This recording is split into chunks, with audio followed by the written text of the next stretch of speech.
It has a gold aventurine. It also has a green aventurine. And this is a glass that we used in the Merle's Inlet project. And if you'll look at all of the different colors in it, and then we're going to flip it over and look at this. This is really pretty.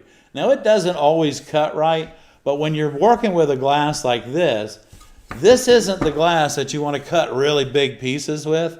This is the glass that you want to be able to like make, cut leaves out of, or maybe even cut something that would be absolutely beautiful with this glass is just borders. But I want you to listen to it, and because we're cutting it on the opposite side, remember, we would have to turn our pattern over in order to get this texture to go up. But let's take our time, let's roll across the back of this glass and see what happens.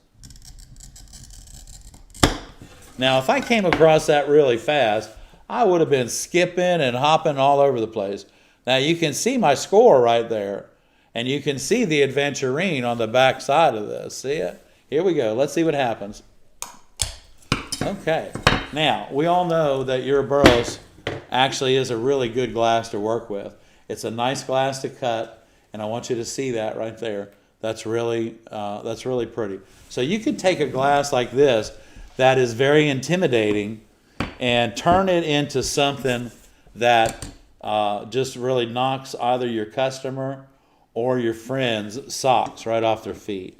So here we go. Let's try this one more time and see how this is going to work. I love this glass. Now, there you go. You see, it's very temperamental as well. But when I came across here, I went right through a pothole, and that pothole is what caused me to break that glass, for the glass to break incorrectly. But let's do this. Let's start down here, depress the head of our cutter, and let's see how this glass reacts when we try to cut a pattern. It may, like it did in the Merle's Inlet project, like I said, I just went to little pieces, but there we go, right there, just like that. So it's very, this glass looks intimidating, but if you'll remember to keep the pressure the same from start to finish while you're cutting a glass that is intimidating,